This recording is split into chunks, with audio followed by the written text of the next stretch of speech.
Hey everybody, back from Ham Exposition last weekend. Um,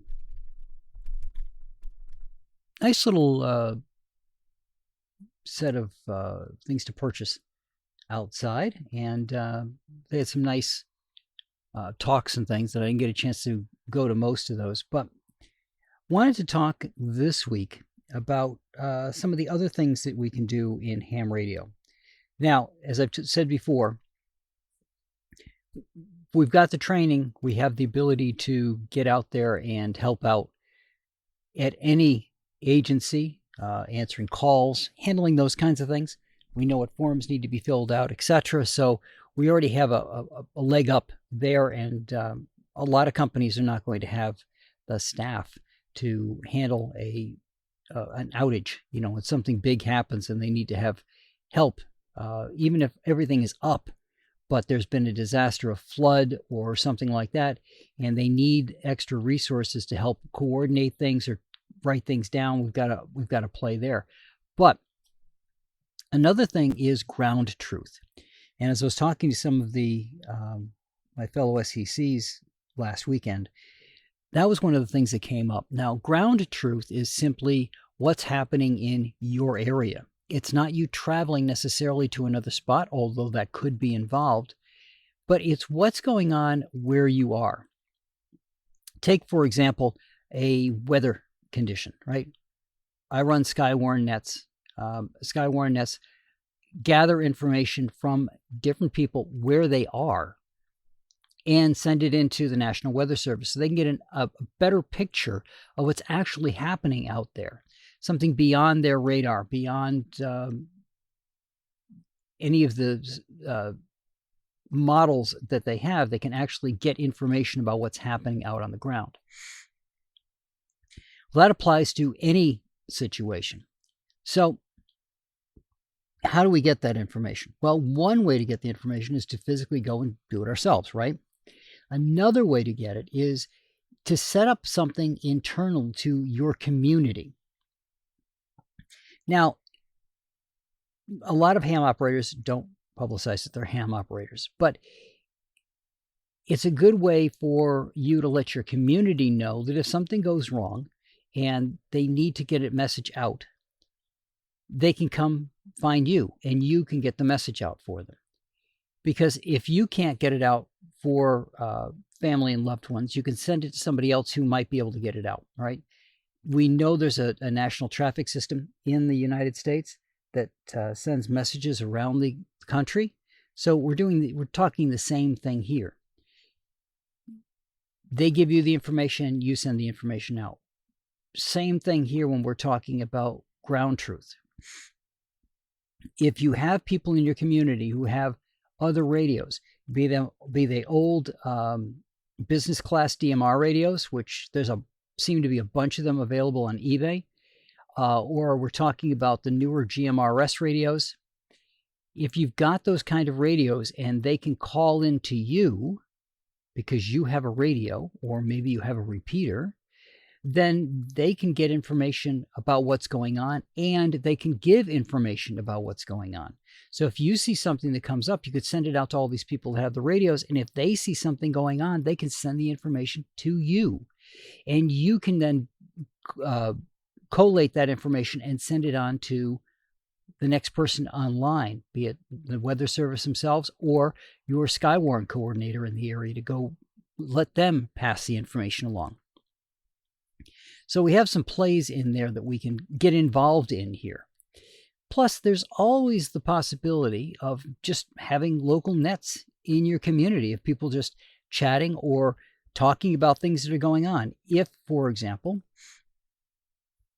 there's a situation with a bear wandering around, people with radios could call other people, letting them know the bear's in the area, or a suspicious person wandering around, not confronting them, right?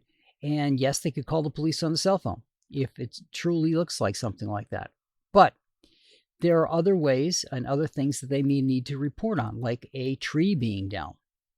Maybe they can't get a hold of Green Mountain Power to let them know that a tree came down on the power lines, so they get a hold of somebody else who can contact Green Mountain Power. right? Because if a tree came down on their lines, it's possible they don't have communication. Again, as we talked, a lot of these cell towers are good for about 4 to 6 hours worth of power. Anything beyond that, that's kind of it. And it would also be good, speaking from a more general standpoint, if there was a way for a community to get together and get a simple radio for the elderly or the disabled people in the community. Something that's easy for them to keep charged. It's something that's already set up for them. All they have to do is turn on the button at the top, push that button if they need assistance. And it's also a way that we could also do some checks on people when there is bad weather, right? To make sure that they're doing okay. Have a big snowstorm and people are snowed in. Are they doing okay?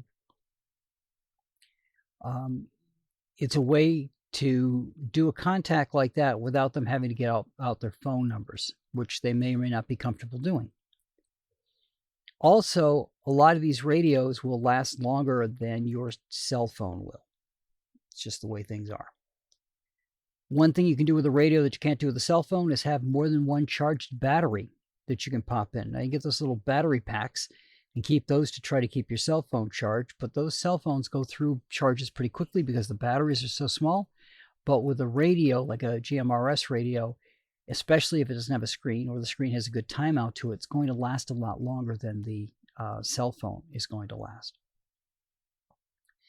So for this year, we're going to have an SCT again this year.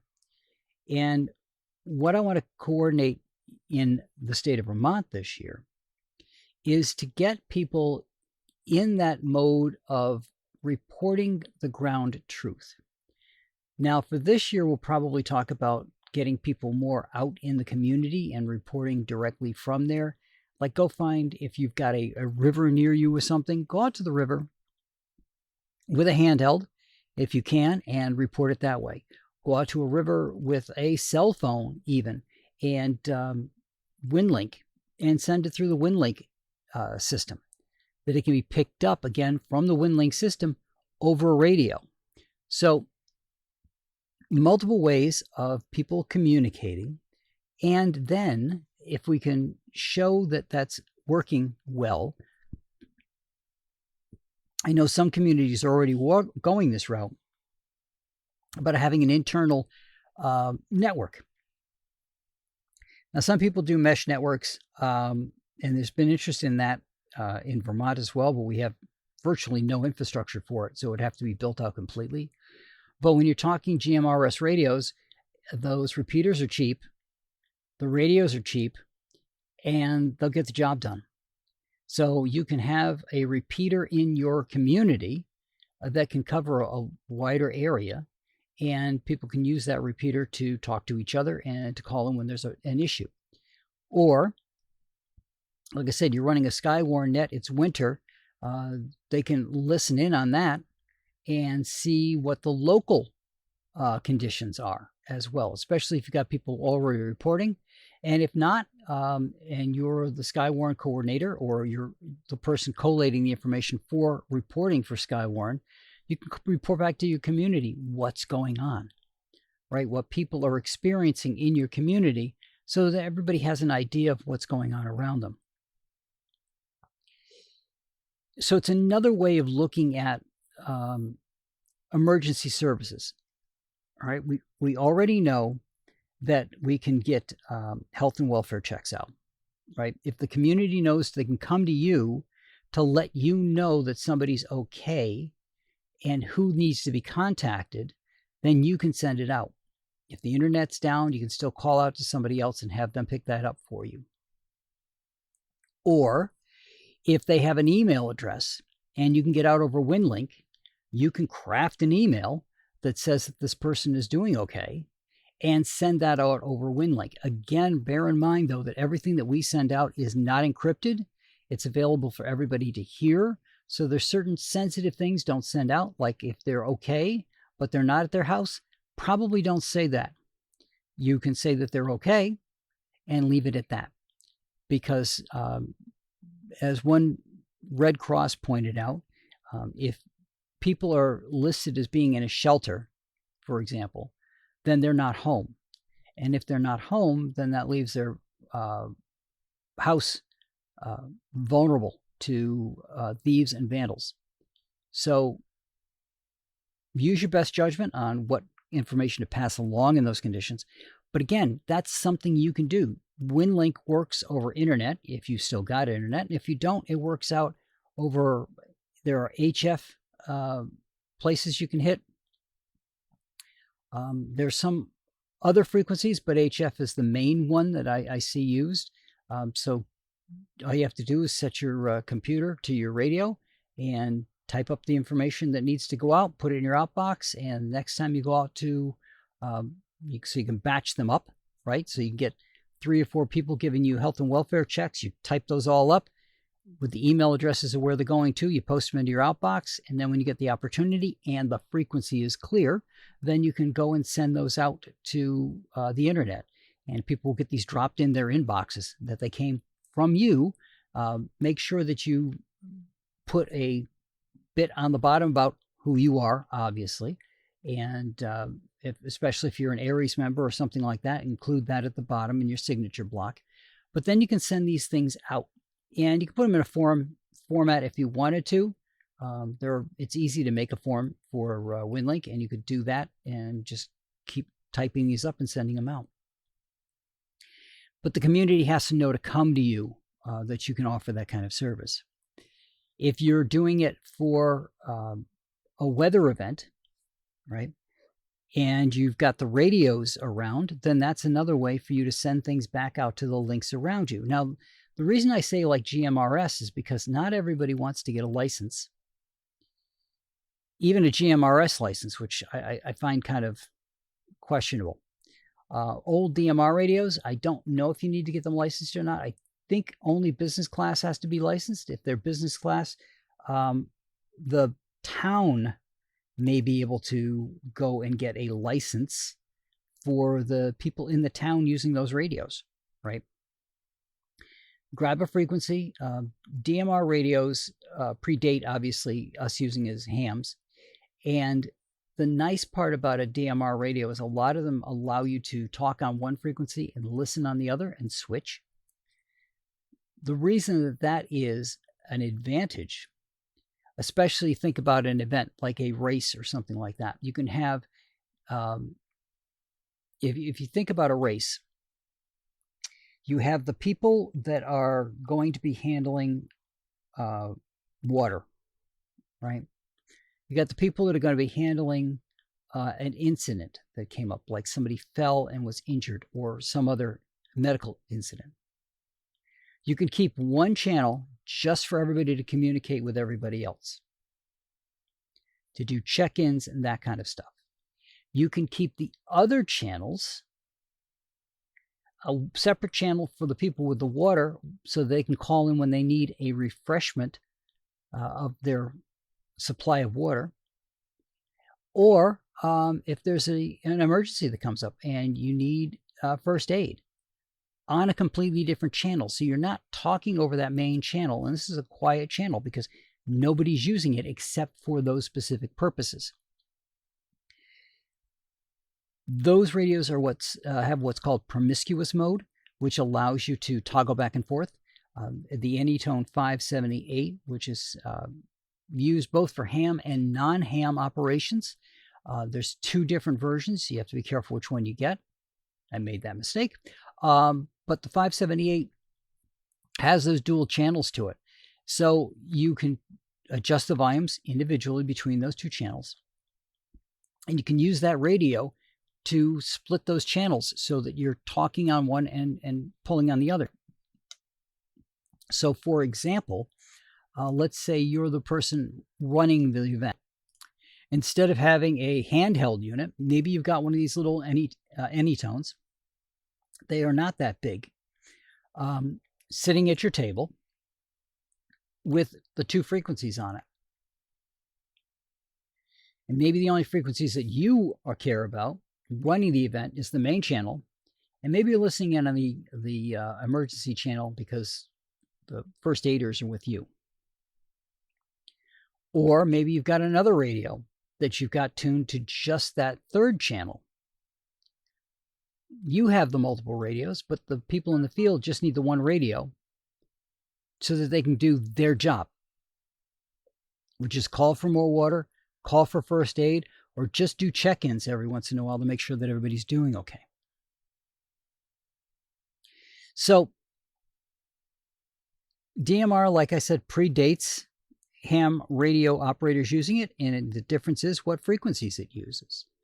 Other than that, those channels are digitally encoded so that they don't talk over each other, even though using the same frequency. It's a very cool setup, and it would work great for an event, for example. But again, that allows you to possibly equip a small community, hopefully inexpensively, with the capability of passing their own stuff around. They may have to use FRS if they don't want to get a GMRS license. I prefer them to go to GMRS for two reasons. One is licenses are household, so it's not that hard to get. Second is then you're using the same frequencies that everybody else is using with the same power that everybody else can use. So, like I said, for the SET this year, I want to get more this year into situational awareness, ground truth, getting people to make out reports about what's going on at particular areas, like at the nearest stream or something like that. That way they can pass along the information, weather conditions, whatever information that they have from the area that they're in. Any information they can gather from their community will be next year if they can't get it this year. All right, we'll try to extend out more and more so that we have more ability to get more information from the communities when something goes wrong. Now, I know there's a lot of people probably listening to this going, well, the cell phone's always going to be there. Well, we already had a cell phone outage in Vermont this year where the cell tower went down. And when you're in a mountainous area like Vermont and a cell tower goes down, you've got a problem because it might be the only cell tower you can hit. Where I am here, that's pretty much the situation I've got. And I'm very limited on what carriers I can use because not all carriers work. If my internet's up, I don't have to worry about it because all cell phones have internet calling, right? Great. If the internet's up. If the internet's down because the power is down, and a lot of people think that fiber optic just magically works without power, it doesn't. So if the power is down, your internet's down, your cell tower is going to go down. What are you going to do next? What is your fallback position? And that's what this is all about. This is we hope we don't have to use this. We hope that the cell phone companies will get power restored to these towers quickly, that the power companies will get power restored to everything quickly. But they're all businesses, and they all have the resources that they need to make the most profit where they need to have them. And that means maybe they consolidate down so they don't have a garage in your area capable of just rolling out and taking care of things in your area, but it's another larger town that's miles away from you. And let's be honest, when something goes offline, who gets the first bite at the apple?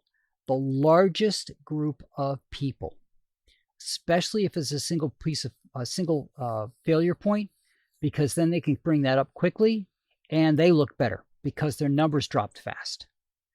You have more people online a lot quicker because you only have one thing to fix.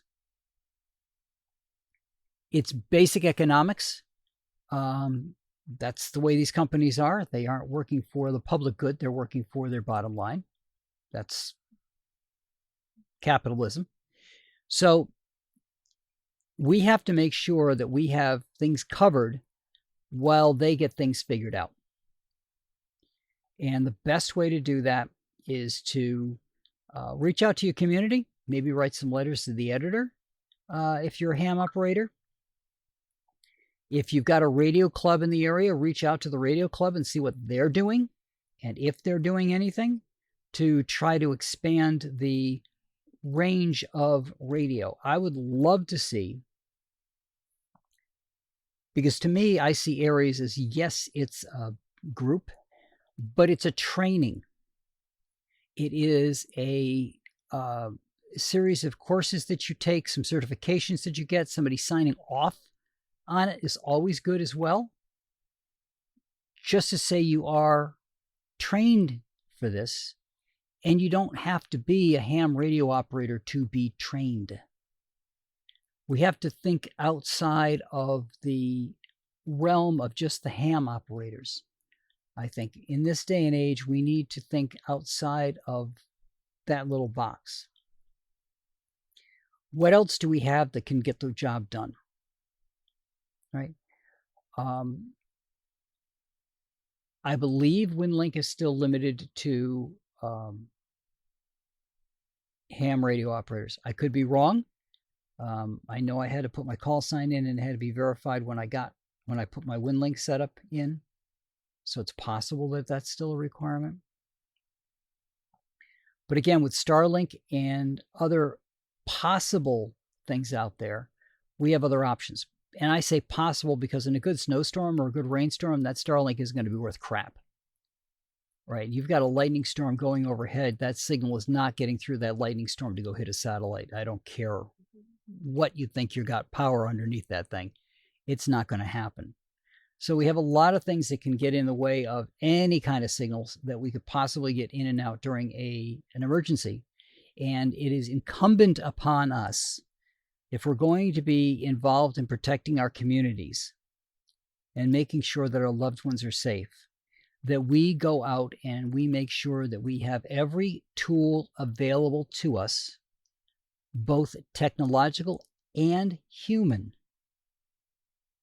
to help us get information, to pass information along, and to help our neighbors out. Because again, like I said, if the goal is to help the biggest number of people, power companies have a very simple metric for it, right? How many meters have stopped reporting back? Simple. Pure numbers. But if you're in a community which now had a landslide, the rain came down so hard that it's now taken out 3 major roads, the only way you're going to get the attention of the emergency management is if they know it. If they are aware of what's going on. And the best people to tell them what's going on are the people who are there living through it. Not putting their lives at risk under any circumstance, but are already there and living through whatever's going on. So that's what I got for you guys to think of this week, and I will talk to you all next week.